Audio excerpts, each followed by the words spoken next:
그날도 나는 아무 일 없다는 얼굴로 딸이 사는 아파트 앞에 섰다. 엘리베이터 버튼을 누르면서 속으로만 생각했다. 오늘은 조용히 밥만 먹고 오자. 말은 줄이고 웃기만 하자. 나이가 들면 말이 많아진다지만 나는 오히려 말을 삼키는 쪽이었다. 딸 집 문 앞에 섰을 때 시계는 오후 5시를 조금 넘기고 있었다. 저녁을 함께 먹자고 딸이 먼저 전화한 날이었다. 엄마, 오랜만에 와요. 애도 보고 싶고 그 말 한마디에 나는 하루 종일 국을 끓였다. 딸이 좋아하던 결혼하기 전 자주 먹던 그 미역국. 냄비는 무거웠고 내 손목은 예전 같지 않았지만 괜히 마음은 가벼웠다. 문을 열어준 건 사위였다. 나오셨어요. 짧은 인사. 눈은 이미 거실을 지나 TV로 가 있었다. 그 순간부터 나는 이 집의 손님이라는 걸 다시 느꼈다. 딸은 부엌에서 바빴다. 아이 숙제, 반찬, 밥솥. 내 얼굴을 보며 웃었지만 어딘가 조급해 보였다. 엄마, 그냥 앉아 계세요. 그 말이 배려인지 거리두기인지 나는 아직도 헷갈린다. 식탁에 앉았을 때 사위는 핸드폰을 내려놓지 않았다. 젓가락 소리보다 알림음이 더 크게 들렸다. 요즘 애는 잘 크죠? 내가 조심스럽게 말을 꺼냈을 때 사위는 고개도 들지 않고 말했다. 요즘 애 키우는 거 어르신이 생각하는 거랑 달라요. 그 말투엔 설명도 존중도 없었다. 그냥 선을 긋는 소리였다. 나는 웃었다. 습관처럼. 그렇지, 요즘은 다르지. 하지만 그 웃음은 내 안에서 오래 머물지 못했다. 그날 저녁 나는 밥보다 눈치를 더 많이 삼켰고 국보다 침묵을 더 많이 떠먹었다. 그리고 그 침묵이 밤 11시의 문 앞까지 나를 데려다 줄 줄은 그땐 몰랐다. 밥상이 치워지고 딸은 설거지를 하러 부엌으로 들어갔다. 물소리가 났다. 그 소리가 이상하게 크게 들렸다. 마치 나와 사위를 일부러 갈라놓는 벽처럼. 거실에는 사위와 나 둘만 남았다. TV에서는 예능 프로그램이 흘러나왔지만 웃음소리는 이 집 공기와 전혀 어울리지 않았다.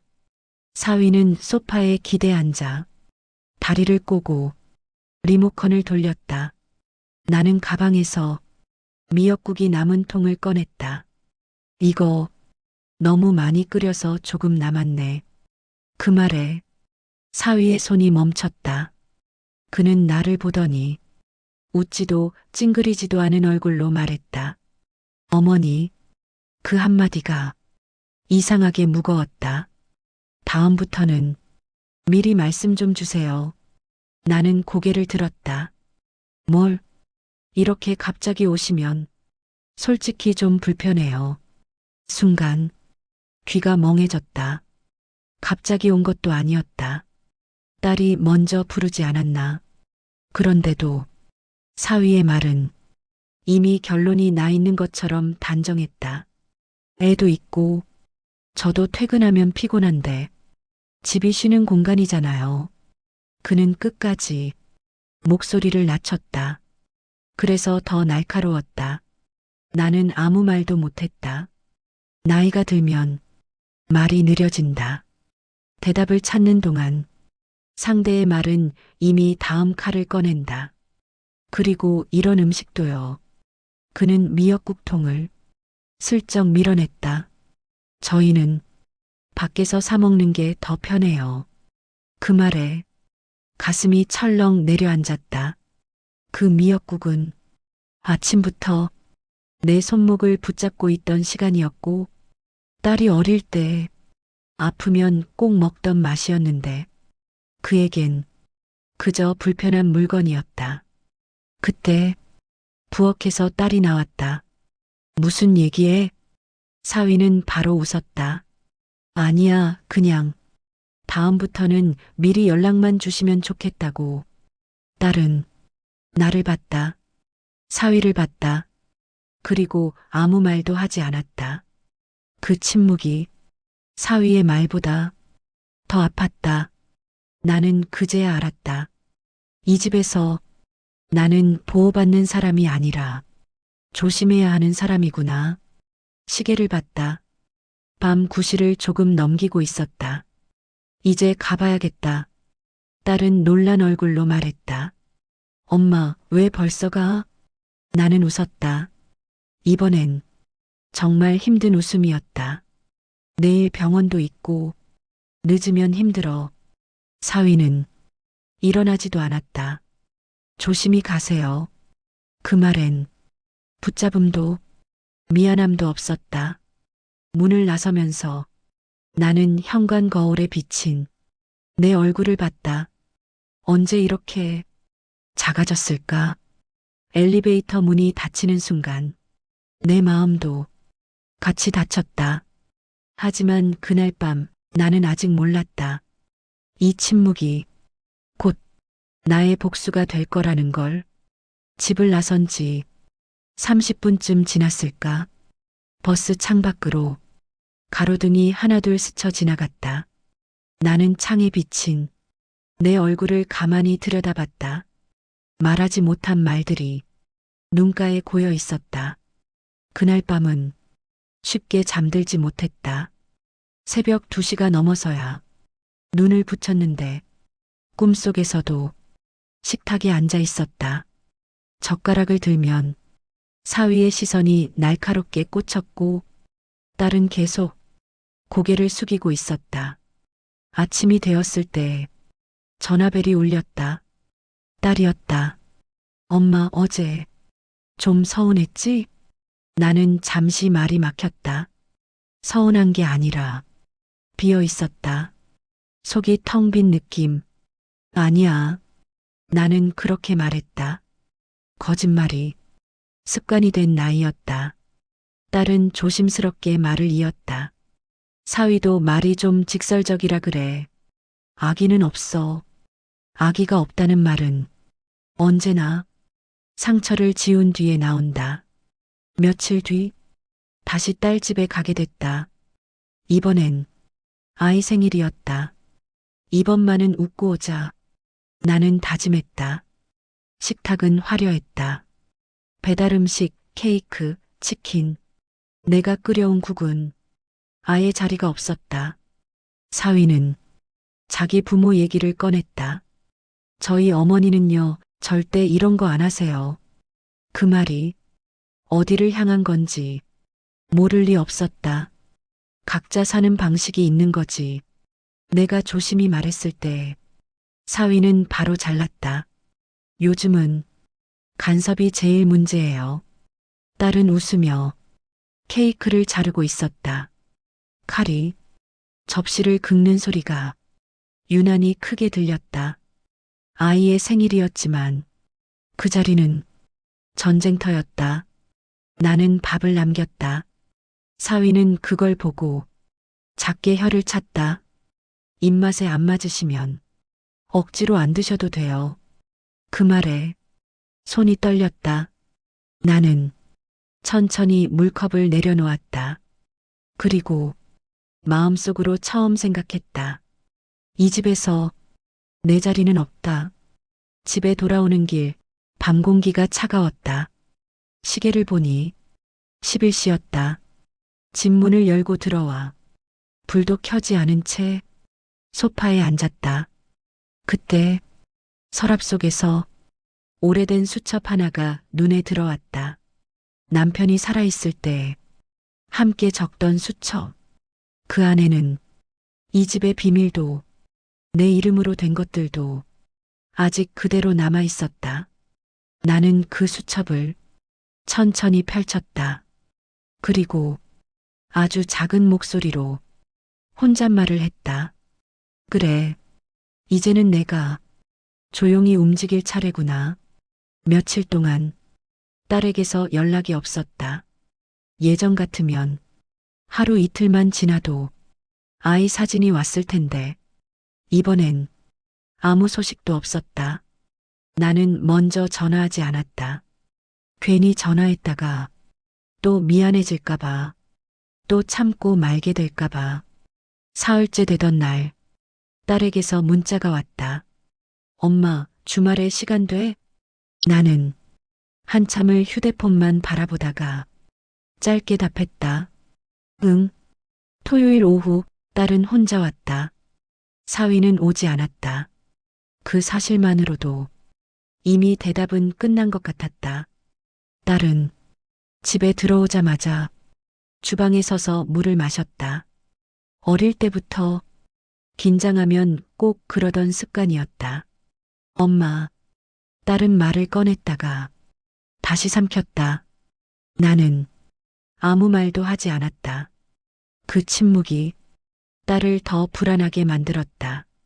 사위가 요즘 많이 예민해. 나는 고개를 끄덕였다. 회사도 힘들고 애도 크고 변명이 줄줄이 나왔다. 나는 그 말을 중간에 끊지 않았다. 끝까지 듣고 나서 천천히 물었다. 그래서 너는? 딸은 대답하지 못했다. 그 눈빛에서 나는 알았다.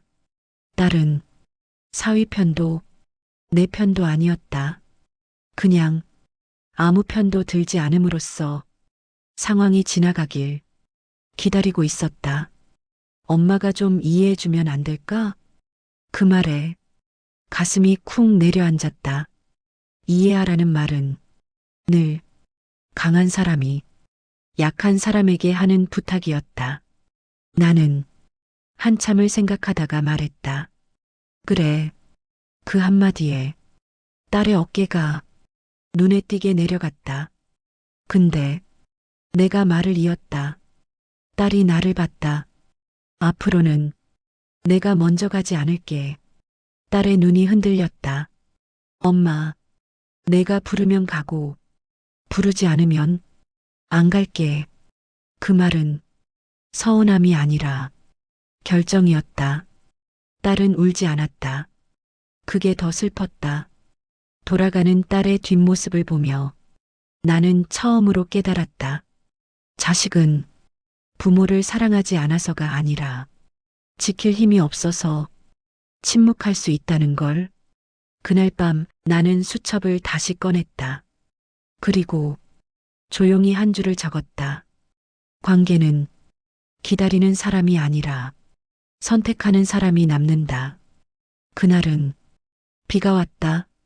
가볍게 내리는 비였지만 우산을 쓰지 않으면 옷깃이 젖을 만큼은 됐다. 딸에게서 전화가 왔다. 엄마, 오늘 애가 열이 좀 나서 혹시 잠깐만 와줄 수 있어? 나는 한치의 망설임도 없이 외투를 집어들었다. 자식은 부르기만 하면 몸이 먼저 움직인다. 딸 집에 도착했을 때 사위는 거실에 있었다. 표정이 굳어 있었다. 어머니, 오늘은 좀 늦지 않으세요? 시계를 봤다. 밤 8시 반. 애가 아프다길래 나는 아이 방으로 들어갔다. 이마에 손을 대니 열이 있었다. 아이를 재우고 물수건을 갈아주며 나는 아무 말도 하지 않았다. 그런데 거실에서 사위의 목소리가 들렸다. 오늘은 언제 가실 생각이세요? 딸은 작게 말했다. 조금만 있다가. 그 말이 끝나기도 전에 사위의 한숨이 들렸다. 나는 아이 방에서 나왔다. 이제 가려고.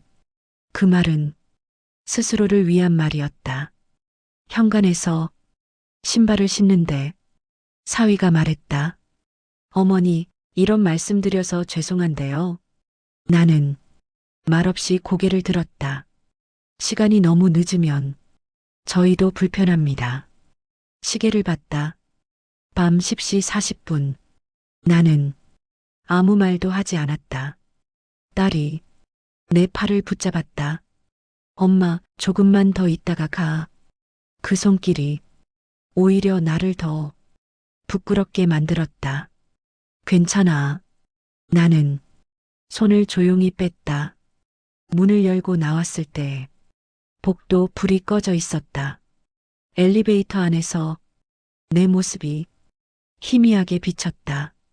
어깨가 유난히 처져 보였다. 집에 도착했을 때 시계는 정확히 밤 11시였다. 불을 켜지 않고 신발도 벗지 않은 채 바닥에 앉았다. 그때 눈물이 났다. 억울해서도 분해서도 아니었다. 그냥 이제는 정말로 끝났다는 느낌이 들어서였다. 나는 그날 밤 수첩을 펴지 않았다. 대신 다른 서랍을 열었다. 오래전 남편이 정리해 두었던 서류 봉투, 그 안에는 딸도 사위도 아직 모르는 이야기들이 조용히 잠들어 있었다. 나는 그 봉투를 다시 닫으며 말했다. 서두르지 말자. 복수는 소리 없이 와야 제일 아픈 법이니까. 사람들은 나를 평범한 노인이라고 생각했다. 동네 시장에서 천천히 걷는 사람, 은행 번호표를 오래 들고 앉아 있는 사람, 자식 얘기 나오면 그저 웃기만 하는 사람. 그게 내가 보여주고 싶은 모습이었다. 하지만 사람에게는 보이지 않는 시간이 있다. 젊었을 때 나는 숫자와 함께 살았다. 남편이 사업을 시작했을 때 나는 장부를 맡았다. 세금 계약서, 도장. 남편은 밖에서 뛰었고 나는 집에서 모든 흐름을 정리했다. 당신은 기억력이 좋아서 탈이야. 남편은 웃으며 말했지만 그건 사실이었다. 나는 한 번 본 숫자를 쉽게 잊지 않았다. 남편이 갑자기 쓰러졌을 때도 병원보다 먼저 서류 가방을 챙겼다. 사람들은 차갑다고 했다. 하지만 그 덕분에 집은 지킬 수 있었다. 그때부터 나는 배웠다. 울음보다 기록이 강하다는 걸. 서랍 속 봉투에는 그 시절의 흔적이 남아 있었다. 딸 명의로 되어 있지만 실질적으로는 내 자금이 들어간 것들, 사위 이름이 들어갔지만 조건이 붙어 있는 계약들. 나는 그걸 꺼내보며 한 장 한 장 확인했다. 분노는 계산을 흐리게 만든다. 그래서 나는 화를 내지 않았다. 대신 정리를 시작했다. 다음 날 은행에 갔다. 창구 직원은 나를 알아봤다. 어르신, 오랜만이세요. 나는 고개를 끄덕였다. 확인할 게 좀 있어서 서류를 넘기는 손이 떨리지 않았다. 그날 나는 아무것도 바꾸지 않았다. 다만 어디까지가 내 이름인지, 어디서부터가 그들의 선택인지 선을 그었다. 집으로 돌아오는 길 하늘이 맑았다. 이상하게 마음도 같이 맑아졌다. 나는 생각했다. 복수는 빼앗는 게 아니라 돌려받는 거야. 그리고 그 과정은 아무도 모르게 조용히 진행될 것이다. 수첩은 크지도 새 것도 아니었다. 모서리는 달아 있었고 첫 장에는 남편의 글씨가 희미하게 남아 있었다. 나는 그 위에 내 글씨로 조용히 날짜를 적었다. 월일, 관계 정리 시작. 거창한 말은 쓰지 않았다. 그럴 필요도 없었다. 나는 매일 한 줄씩만 적었다. 딸에게 먼저 연락하지 않음. 필요 없는 도움 중단. 감정 섞인 말하지 않기. 이상하게도 그걸 적는 순간 마음이 가벼워졌다. 며칠 뒤 딸에게서 전화가 왔다. 엄마, 이번 주말에 애 좀 봐줄 수 있어? 예전 같았으면 아무 생각 없이 그래라고 했을 것이다. 하지만 이번엔 잠시 침묵했다. 이번 주말은 약속이 있어. 거짓말은 아니었다. 나 자신과의 약속? 딸은 잠깐 말을 잇지 못했다. 아, 그래. 알겠어. 전화가 끊긴 뒤 수첩에 적었다. 처음으로 거절. 며칠 후 사위에게서도 문자가 왔다. 어머니, 혹시 아이 학원비 관련해서 잠깐 상의 가능할까요? 나는 바로 답하지 않았다. 1시간 뒤 짧게 보냈다. 딸이랑 상의하세요. 그날 저녁 수첩에 적었다. 경계선 유지. 사람들은 이걸 복수라고 부르지 않을 것이다. 하지만 가장 아픈 건 기대하던 사람이 조용히 사라지는 순간이다. 나는 나를 지우기 시작했다. 도움도, 감정도, 희생도. 그러자 그쪽에서 작은 균열이 생기기 시작했다. 딸의 말투가 조금씩 달라졌고 사위의 메시지는 점점 길어졌다. 나는 아무것도 하지 않았다. 그저 수첩에 기록했을 뿐이다. 조급해하지 말 것. 그날 밤 나는 처음으로 편안하게 잠들었다. 누군가를 이기지 않아도 나를 지킬 수 있다는 걸 처음 알았기 때문이다. 사위의 이름이 은행 창구에서 다시 나왔을 때 나는 놀라지 않았다. 놀라운 일은 이미 오래전부터 예정되어 있었던 것처럼 차분하게 다가왔다. 어르신, 이건 공동 확인이 필요합니다. 창구 직원이 조심스럽게 말했다. 나는 고개를 끄덕였다. 알아요. 다만 지금은 확인만 하면 돼요. 서류 한 장, 그 한 장에 사위의 서명이 있었다. 대출, 보증, 그리고 만기, 날짜를 보는 순간 나는 속으로 계산을 마쳤다. 아직 딸은 모르는구나. 사위는 겉으로 보기엔 안정적인 사람이었다. 회사도, 차도, 말투도. 하지만 사람은 돈 앞에서 본 모습이 나온다. 며칠 뒤 사위에게서 다시 연락이 왔다. 이번엔 전화였다. 어머니, 잠깐 뵐 수 있을까요? 목소리가 전보다 낮아져 있었다. 나는 바로 답하지 않았다. 한 박자 쉬고 말했다. 무슨 일로? 직접 말씀드리는 게 좋을 것 같아서요. 나는 그날 저녁 시간을 말해줬다. 사위는 고맙다는 말을 2번이나 했다. 전에는 한 번도 없던 일이었다. 전화를 끊고 수첩에 적었다. 역전. 사위가 우리 집에 왔을 때 시계는 저녁 7시였다. 정시에 온 것도 처음이었다. 그는 두 손으로 무릎을 짚고 앉아 있었다. 어머니, 그동안 제가 좀 무례했습니다. 나는 아무 말도 하지 않았다. 사과는 받아주는 사람이 결정권을 가진다. 요즘 회사 사정이 좀 안 좋아서 그 뒤에 나올 말은 이미 알고 있었다. 나는 그의 말을 중간에 끊지 않았다. 끝까지 듣고 나서 천천히 물었다. 그래서 나한테 뭘 바라는 거니? 사위의 눈이 잠시 흔들렸다. 그때 나는 확신했다. 이제 선택권은 내게 있다는 걸. 사위는 그날 아무것도 얻지 못한 채 돌아갔다. 나는 도와주겠다는 말도 안 하겠다는 말도 하지 않았다. 그게 가장 불안한 상태라는 걸 나는 알고 있었다. 며칠이 지나도 나는 연락하지 않았다.